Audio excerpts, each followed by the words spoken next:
I don't even know how to start this without sounding like one of those women who knew better but stayed. But maybe I was. Maybe I still am. I used to believe love made people better.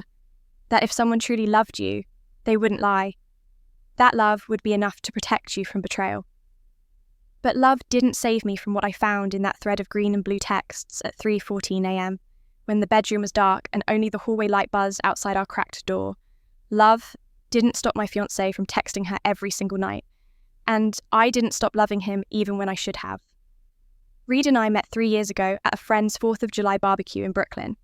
He was the tall, quiet guy on the porch with a Miller Lite in hand, wearing a Red Sox cap and smirking at my terrible attempts to light the grill. I was instantly drawn to him. He wasn't trying to be funny or charming. He just was.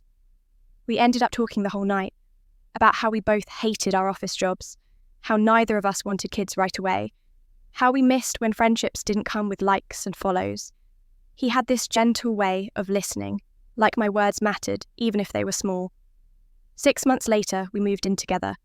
A year after that, he proposed during a trip to Maine, on a foggy dock with cold wind and coffee in our hands. It was quiet, intimate, just like him. I said yes, without hesitation, without fear. Back then, I thought I'd finally found the one man I could build a real life with, someone who didn't play games, who wasn't addicted to Instagram validation or swiping through options. Reed didn't even have social media, said he deleted it in college and never looked back. I didn't realise until much later how that made it easier for him to hide things. It started small, like most betrayals do, little things. Nights where he'd go to the kitchen for water, but be gone 20 minutes. The glow of his phone lighting up the hallway, his phone flipping face down whenever I walked in the room. At first, I brushed it off. We were planning a wedding, working overtime, barely sleeping. Maybe he needed space. Maybe he was just stressed. But then came the night I saw her name flash across his screen. Kate L., 2:47 a.m. I miss how things used to be. It was one of those late March nights when the heat still clicked on every few hours and the wind clawed at the windows.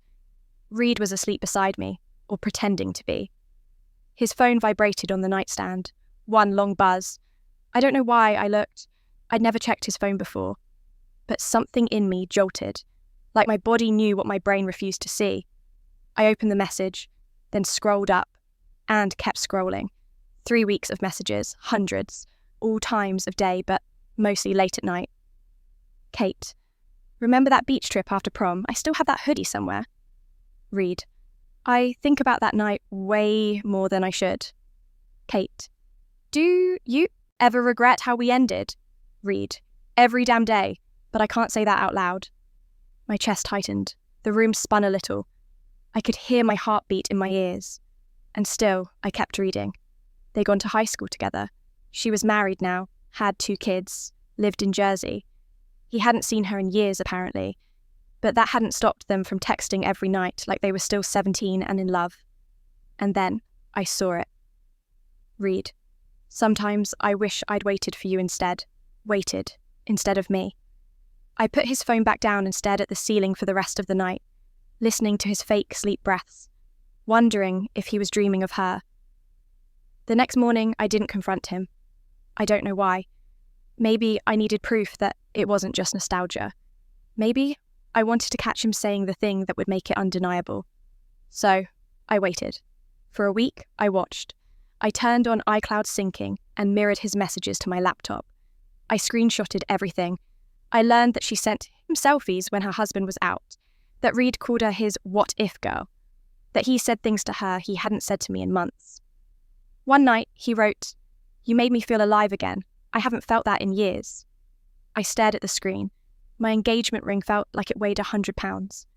They weren't having sex, not that I could prove, but it was emotional, deep, the kind of connection that turns into something else when no one's watching. And that was the thing. I was watching. Every word, every timestamp, every digital breadcrumb of betrayal. I talked to my sister Nia about it one night after wine and ramen on her couch. She didn't hesitate. "Girl, that man is cheating," she said. "You don't need to see his dick in her mouth for it to be real." I don't know if I should confront her or him. Why not both? Send the receipts. Blow it up. I laughed it off, but something about what she said stayed with me. Why wasn't I confronting him? I was scared he'd lie and I'd believe him, scared of unravelling everything we'd built, scared of losing the illusion that I had someone who loved me without cracks. But the truth was already leaking in, and it was flooding fast. 2 nights later, it all imploded. Reed fell asleep early, left his phone on the kitchen counter charging. I took one last look through their thread. Kate, my husband asked who I keep texting. I said it was my cousin Loelle.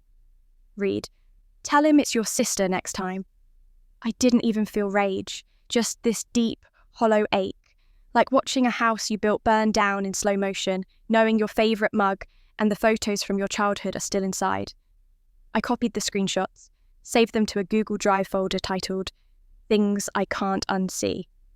And then I did something I never thought I would. I found her husband's Facebook. Chris. His profile was private, but his work, email was in his bio, something about real estate in Hackensack. I sent him a message. Subject, I think your wife is cheating. Attached 46 screenshots. No text, no context, just evidence. I hesitated before hitting send. My finger hovered. But then I remembered Reed's words. Sometimes I wish I'd waited for you instead. And I clicked. I didn't expect what happened next. Chris responded 5 hours later at 6:02 a.m. Who are you? I'm the fiancé of the man she's been texting. Can you talk?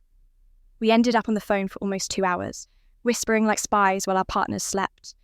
He told me about their kids, how they had been trying therapy, how Kate swore nothing was going on. She gaslit me for months, he said. I thought I was losing my mind. We made a plan. He'd confront her Sunday night after the kids were asleep. I'd do the same. I didn't sleep that weekend. My stomach was in knots. Every time Reed smiled at me, touched me, made coffee, it felt like a lie, like he was playing house with a woman he didn't want anymore. Sunday night came. 9:00 p.m. Chris texted, "It's done." 10:16 p.m. My turn. I waited until Reed came out of the shower. He looked peaceful, like nothing in the world could touch him. Can we talk? I asked, heart thudding. He nodded, towel slung over his shoulders, bare feet on the hardwood. I opened my laptop, pulled up the folder. Do you know what this is? He froze, stared at the screen. The colour drained from his face. I can explain. No, I said. You can't, because you already did, in all of these. I clicked through the screenshots. He didn't deny it, just sat down, head in hands. I didn't mean for it to get that far, he mumbled. She just understood me. More than I did. He didn't answer.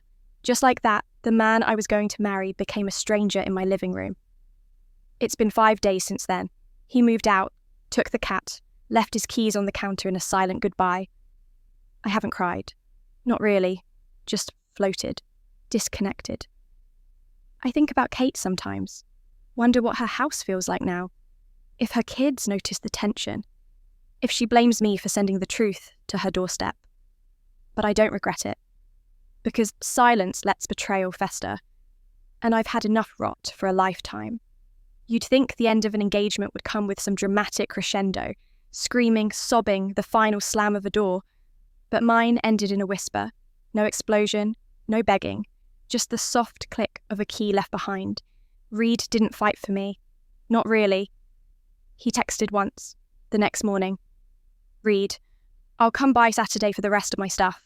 I'm sorry for everything. I hope one day you will understand I never stopped loving you. That line did something strange to me. Because it wasn't true. And worse, he believed it was. I hadn't told anyone, except Nia and Chris, what I did. Not even my best friend, Janine, who FaceTimed me the next morning while drinking a green smoothie and asking how wedding prep was going. I told her we paused things. She raised an eyebrow. You paused an entire wedding? I didn't explain, not yet. I didn't know how to say my fiancé emotionally cheated with a married mum of 2, and I blew up her marriage at the same time as mine. But Nia knew everything. And she had thoughts. So, what now? She asked while we sipped boxed wine on her fire escape. I don't know, I said. Part of me feels empty. The other part feels like I set fire to a decade of lies. You didn't set the fire, he did. You just stopped pretending it wasn't burning. She always said things like that, clean truths wrapped in poetic rage. Still, I couldn't ignore the ache. The quiet that filled my apartment without his footsteps. The way my phone stopped buzzing after 10 p.m. It's not that I missed Reed. I missed the idea of him. The life we were building. The playlist we made for our wedding. The photos in my phone of us carving pumpkins, walking the Brooklyn Bridge, fighting over whether pineapple belonged on pizza. Grief isn't always about losing a person. Sometimes it's about losing the story you were telling yourself. 3 days later, I got a message I wasn't expecting. From Chris. Chris, can I ask you something? It's been eating at me. I hesitated. Me, sure.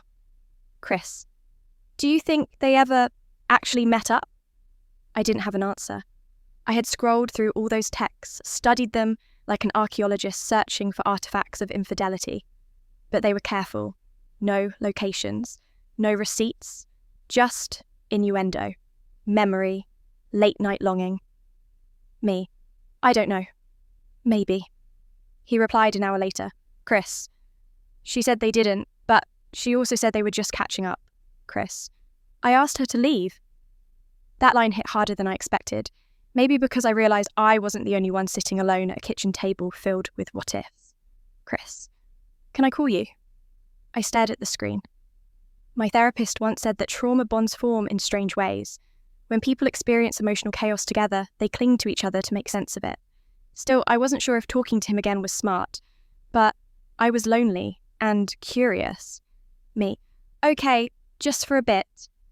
The call lasted 2 hours. We talked about everything, not just Kate and Reed, about how Chris met Kate at Rutgers, how they rushed into marriage after her miscarriage with an old boyfriend, how she needed stability, and he tried to be that. I wasn't exciting, he admitted, but I was safe. I told him about Reed's job in corporate recruiting, how he hated it but never left, how he buried himself in nostalgia when life felt disappointing. Chris said, I guess they both missed versions of themselves they used to be. It was a strange conversation, both of us dissecting the people who hurt us, looking for answers we already knew. Still, I didn't expect what came next. Chris cleared his throat. I know this is probably inappropriate, he said, but do you want to grab coffee sometime? Just as friends. I feel like I owe you at least that much.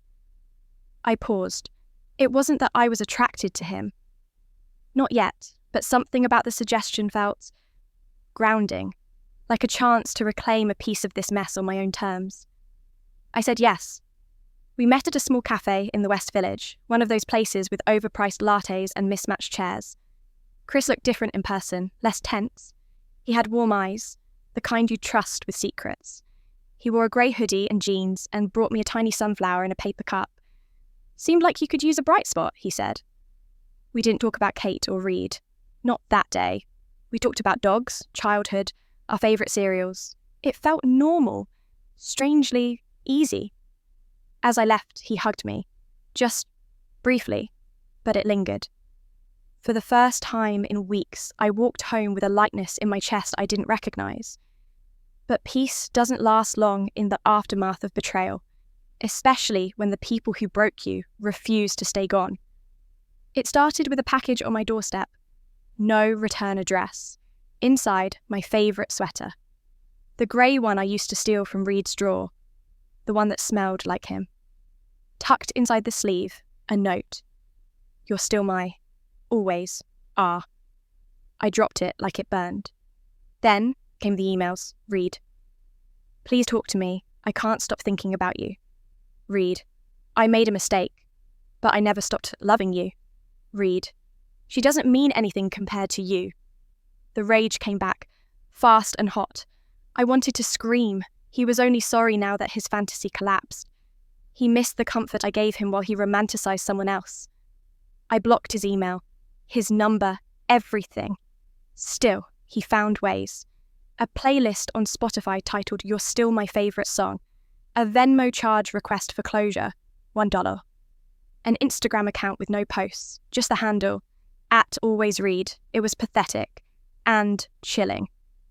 I didn't respond, but I wasn't okay.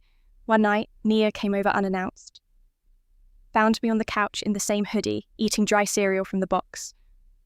"This man is haunting you like a bad decision," she said, pulling the blanket off me. "He's just sad." "No, he's selfish. There's a difference." I nodded, but the guilt lingered. Not guilt for leaving, but for not leaving sooner, for letting his version of love convince me to stay when the truth was rotting underneath us. Chris and I kept texting, then calling, then meeting, always casual, always as friends. But something was shifting. He started showing up with groceries when I had a bad Jack day. I sent him memes about co-parenting our collective trauma. We joked about starting a podcast called The Ones They Left Behind. But it wasn't just jokes. There was a warmth forming, a quiet recognition. He saw me, not as Reed's fiancée, not as the woman who blew up his marriage, just me. Still, we were careful, or tried to be, until the night we weren't. It was a Thursday, rainy. My power had gone out after a transformer issue in the building. Chris came over with flashlights and Thai food.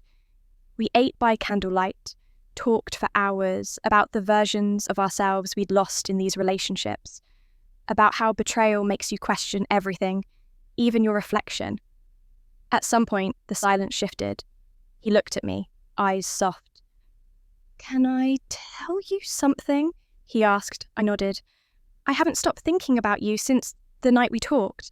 I know it's messy, I know it's probably too soon, but I'd regret not saying it." I didn't answer, just leaned in. The kiss was slow, gentle, almost hesitant, like neither of us wanted to break something sacred. But we did. We crossed a line, and I didn't regret it. The next morning, I woke up to something worse than regret. A DM from a burner account. @TruthDropsThrough3. "So you fucked the husband too? Guess betrayal runs both ways." Attached, a photo, me and Chris, on my fire escape, kissing. I froze. My stomach dropped. The account had 0 followers, no posts, but the photo had been taken that night, from across the street. Someone was watching. Someone knew, and they wanted to make sure everyone else did too. I stared at the screen so long I forgot to blink. The DM sat there like a loaded weapon in my palm. That photo, me and Chris kissing on the fire escape, wasn't taken by accident. It was framed, zoomed, and timed. I could even see the faint reflection of my string lights in the window behind us. Someone had waited for that moment, captured it, then dropped it into my inbox like a grenade. My heart pounded. My first instinct wasn't guilt. It wasn't even fear. It was rage. Someone had invaded my life again, watched me like prey, stalked my window like a vulture. I took a screenshot and sent it to Chris with a single message. "Me. Do you know who this could be?" He called 2 minutes later, voice sharp with alarm. "What the hell is this? Where did you get that?" "I just woke up to it. Burner account. No followers. I swear I didn't tell anyone about us." "I didn't either." We both went quiet. And then we both said it at the same time. Reed always had a manipulative streak, but he was subtle, more condescending than cruel. The kind of man who'd use your worst fears as ammunition and call it just being honest. He'd never been overtly controlling, but I'd learned he didn't like being left. The more I replayed the last few weeks, the more it all fit. The Venmo joke, the playlist, the sweater. He wasn't letting go, he was escalating. And now, he was watching. I called Nia. She didn't even wait for me to finish before launching into a full FBI mode.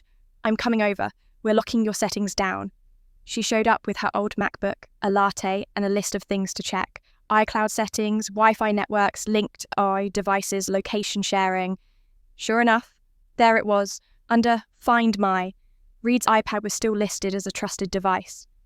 That meant he could see my location history, my backups, my photos. I felt sick. He'd known where I was, probably saw I was at Chris's place, maybe even used that to stake out my building.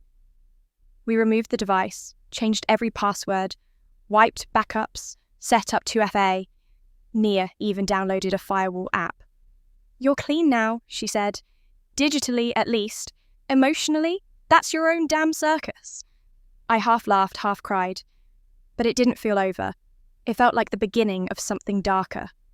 Chris filed a report with the police, just in case. Not that they could do much about a stalker Instagram account, but it created a paper trail. We agreed to take space, not because we wanted to, but because this thing was becoming dangerous, and we didn't want to give anyone more ammunition. Still, the space was torture. I missed his voice, his calm, his steady texts with terrible dad jokes and links to dog videos. I missed the safe way he made me feel, even in all the chaos. One night, I got a message from Janine. "Janine, hey, I just got a weird DM. Some anonymous account sent me a picture of you and that guy from Jersey. Said you cheated on Reed? WTF?" My blood ran cold. Me. "Please, delete it. It's fake. Someone's trying to mess with me." Janine. "Why would someone go through all that trouble?" Good question. I checked the burner account again. Now it had 3 posts, all of them about me. Post 1, the photo of me and Chris kissing. Post 2, a screenshot of an old Facebook comment where I called Reed my forever. Post 3, a blurry photo of me at work walking into the subway. Caption: "Cheaters always pretend to be victims." It had 17 followers now. Probably all people it messaged. Friends, mutuals. My hands trembled. This wasn't revenge, this was character assassination. The next day, I called Reed. He picked up like he'd been waiting. "Hey," he said, calm as ever. "Cut the shit," I snapped. "You're stalking me. Sending messages to my friends. What do you want?" "I don't know what you're talking about," he said smoothly. "Maybe you should check with your boyfriend. He seems to attract drama." "Do you think this is going to win me back?" "I think you made a mistake. I think you're trying to justify it by playing victim, but deep down you know I never would have actually cheated on you." I laughed, sharp and cold. "You emotionally cheated for months, Reed. You lied, you betrayed me, and now you're playing paparazzi from the bushes." He didn't answer right away. "You broke us," he said quietly. "You could have forgiven me. We could have gotten help, but you wanted to burn it all down. You were already holding the match." Then I hung up. 2 days later, the Instagram account was gone. Just disappeared. But the damage was done. Janine stopped texting me. A few friends dropped out of the group chat. My cousin unfollowed me on Instagram. My aunt called asking if the wedding was still on, and when I said no, she said, "I heard you were stepping out." Rumours don't need facts, just oxygen. And Reed had plenty of lighters. Chris reached out. "Chris, I'm done hiding. If you want this, I'm here." I didn't know what to say. I wanted him. But was I using him to patch a hole Reed left? Was I just a mirror for his own betrayal? I didn't know. So I asked to meet him in Prospect Park. Neutral ground. We sat on a bench by the lake. Quiet. He looked exhausted. "I'm not asking for a relationship," he said. "I just don't want you to go through this alone." "I'm scared," I admitted. "Of what?" "That we're just 2 broken people trying to glue each other back together. That I'll become what they say I am." "Do you feel like a cheater?" "No, but I feel like I crossed a line I can't uncross." He nodded. So did I. But maybe that's how healing starts. With honesty. I leaned my head on his shoulder. It was the safest I'd felt in weeks. But safety is temporary. The next bomb dropped in the form of a certified letter. From Reed's lawyer. It wasn't a restraining order. It wasn't a cease and desist. It was worse. It was notice that Reed was suing me for defamation. Claiming I damaged his reputation, cost him work clients, he was freelance now, and caused emotional distress by publicly distributing fabricated screenshots. I laughed when I read it. Then I cried. Because I knew it was real. Even if it wouldn't go anywhere legally, it would bleed me dry emotionally. It was a scare tactic, but an effective one. He wanted to make me pay. I called my uncle, who's a civil attorney. He sighed into the phone. Sounds like a bluff, but we'll draft a response. Even still, I felt the pressure closing in. The lawsuit, the rumours, the fear that my name was now just an asterisk beside someone else's story. I stayed off social media, kept to myself, focused on therapy and work. Chris was there, but distant, respecting my space. One night, while clearing out old Google Drive folders, I found the original screenshots again. The folder titled, Things I Can't Unsee. I opened it. Page after page of messages. Timestamps, intimacy. I scrolled all the way to the top. The very first message from Kate. It was dated almost 8 months earlier than I thought. Before Reed proposed. Before he even bought the ring. That meant he started reconnecting with her before he asked me to marry him. Not after. Not during a rough patch. But before. I felt like I couldn't breathe. He built our future on a lie. Proposed with 1 foot already out the door. I remembered what he said on the dock in Maine, the morning after he proposed. I just want to make you feel safe forever. But I never was. Not even for a day. The first thing I did after rereading those early messages was throw up, literally. I ran to the bathroom, dropped to my knees on the tile, and heaved until there was nothing left. It wasn't just the betrayal. It was the timeline. It rewrote everything. It meant Reed had been entertaining someone else before the ring, before the Pinterest board, before he asked my dad for permission like some honourable man. He'd chosen me with full knowledge that he was emotionally elsewhere, that he was already tethered to another woman, his high school fantasy. The proposal hadn't been about love. It had been damage control, and I'd been the idiot holding out my hand smiling, while he slid the ring on with a ghost still clinging to his shadow. I forwarded the screenshots to my uncle. He called me the next morning. "These help," he said. "It proves you didn't fabricate anything." "But will it stop him?" "No," he admitted, "but it makes his case weaker than wet tissue. If he pushes this, it will cost him more than it's worth." That gave me momentary relief, until I checked my email. Subject line, "You think you're clean?" No address, just text. "You ruined 2 families, and now you're playing victim like you didn't climb into bed with her husband. Enjoy your pity party while it lasts." I didn't even flinch. The numbness was spreading now, like frost on a windshield. Reed's pattern was clear. Keep me scared, keep me cornered, keep me doubting myself. But I wasn't scared anymore. I was done being collateral in a man's ego war. I texted Chris that night. Me. "I know I said I needed space, but would you come over? I don't want to be alone tonight." Chris. "I'm outside." I opened the door to find him standing in the hallway, holding a small paper bag. Inside, orange chicken, my favourite wine, and 2 plastic forks. He didn't say anything at first, just looked at me. "You okay?" he asked. "No," I said honestly, "but I'm getting there."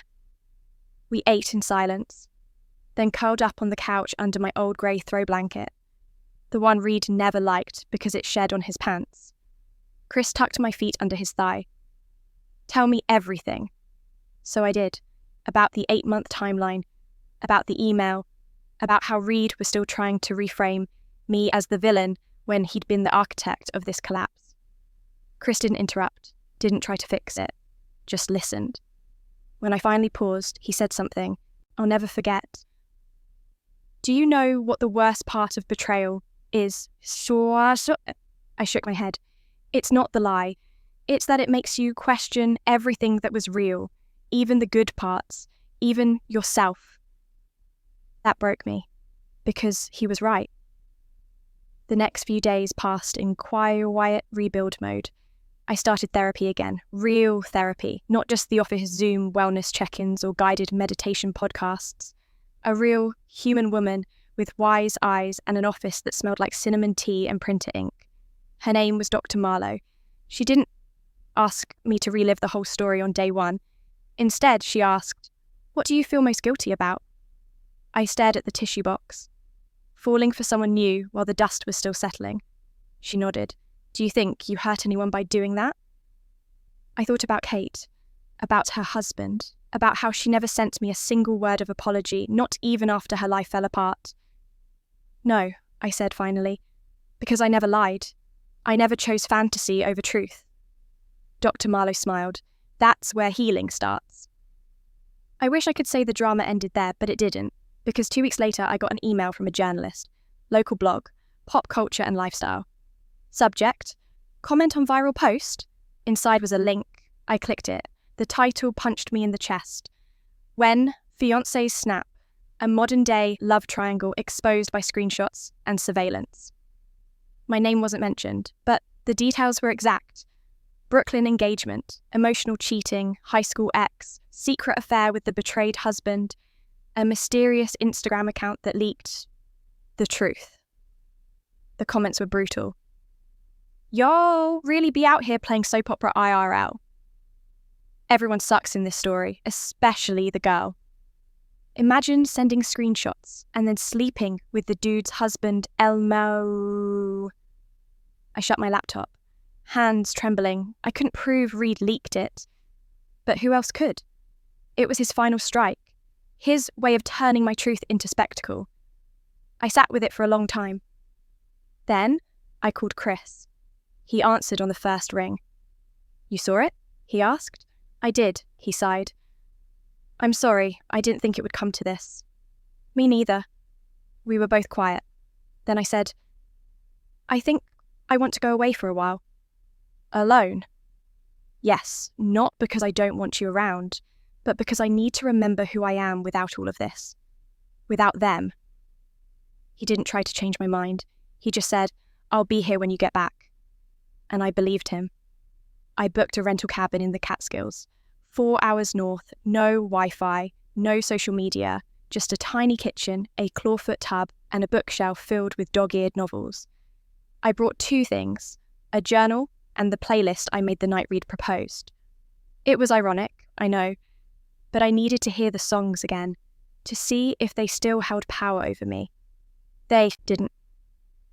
Halfway through track 3, I turned it off. Instead, I opened my journal and wrote 3 lines. I am not her. I am not him. I am still me. I stayed 5 days. No text, no internet, just walks in the woods, warm soup, and the sound of my breath returning to its own rhythm. And on the last night, I dreamed of my future. Not a wedding, not a revenge post, just peace. A small apartment with open windows. A dog, maybe writing, maybe teaching, maybe just existing without being defined by someone else's mistake. When I came back to the city, everything felt different. Lighter, not fixed, but quieter. I called her Janine, told her the whole story. At first, she didn't say anything. Then she said, I wish you trusted me sooner. I was ashamed. You didn't have to be. We met for brunch that weekend. She hugged me tight, like a friend who hadn't stopped caring, just didn't know how to reach me through the noise. One by one, my circle started rebuilding. Not all of them, but the real ones. And that was enough. Chris and I didn't jump back into anything. We met for coffee, walked around the reservoir, talked about his kids, his therapy, his job. We didn't kiss, didn't hold hands. We just existed in the same space, unburdened by need. And for the first time in a long time, it felt like healing instead of escape. He asked me, do you regret sending the screenshots? I didn't even hesitate. No, I regret not sending them sooner. Sometimes I still get emails from blocked accounts, spammy messages with subject lines like whore or liar or cheater. I delete them. Sometimes I report them. Mostly I ignore them, because people only throw stones when they think you've escaped something they're still trapped in. And I did escape. Barely. But I'm out. It's been 3 months. I started writing again, journaling mostly, but some essays too. I wrote one called The Anatomy of Emotional Cheating. Submitted it to a digital mag. They published it. It went a little viral. This time in a good way. People DM'd me, thanked me, shared their own stories. One woman wrote, reading this helped me leave a man who was treating my body like a placeholder for someone else. That line wrecked me, because I knew exactly what that felt like. But I don't feel like a placeholder anymore. I feel whole, even if the scars still itch. Last week, Reed emailed me again. I almost deleted it without reading. I'd grown used to these quiet stabs. Sad little smoke signals sent into the void he made. But this one had a subject line I couldn't ignore. Final apology. No response needed. Curiosity got the better of me. The email was short. I know I don't have the right to speak to you, but I wanted to send one last apology. Not for closure, not to win you back, just because I finally understand what I did. I've been in therapy. Real therapy, not just the self-help podcasts and the half-assed journaling. And I've had to sit in a lot of silence. I don't like who I was, but that doesn't change what I did to you. You loved me, you believed in me, and I betrayed that. I hope you're doing better. I hope you're free.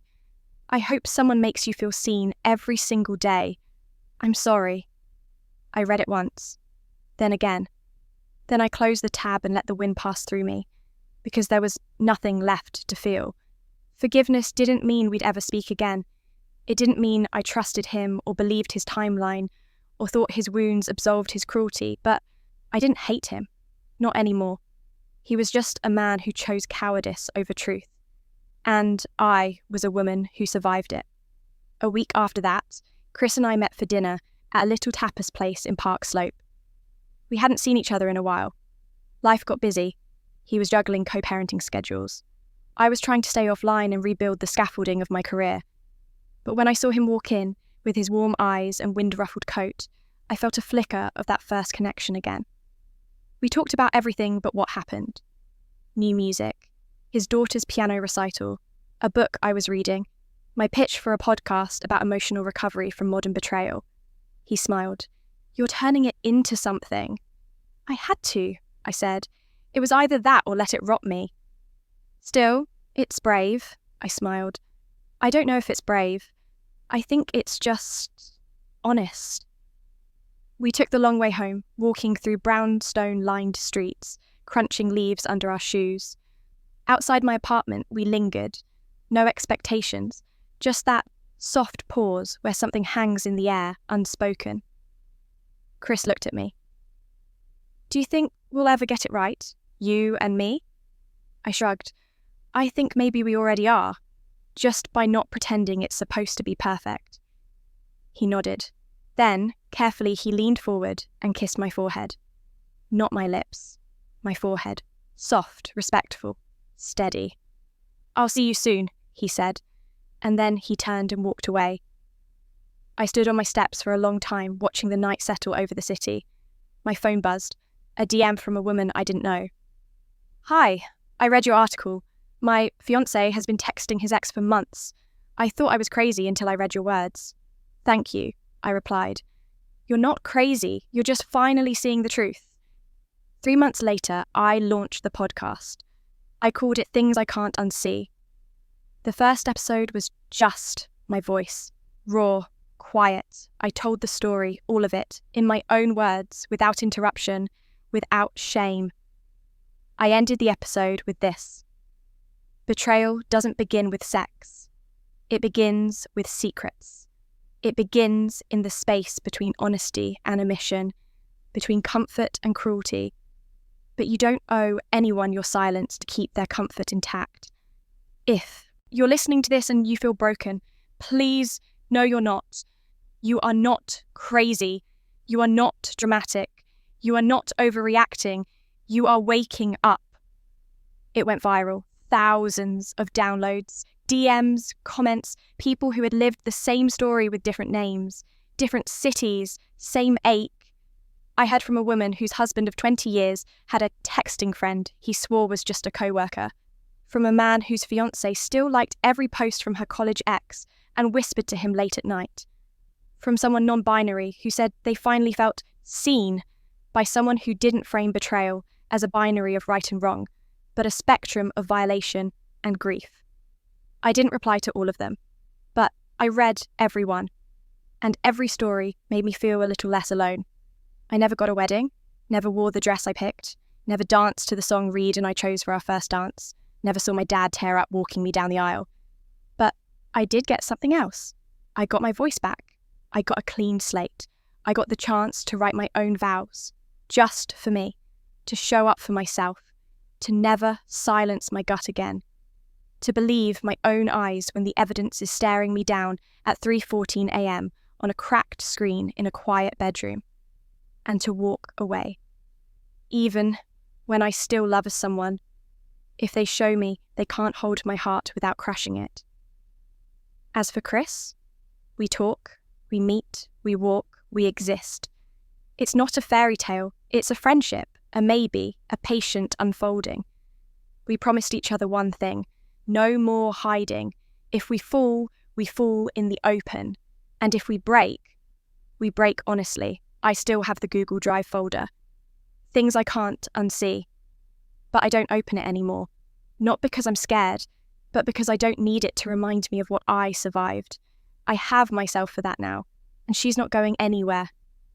Was it betrayal, or just unfinished grief? What do you think? Leave a comment below.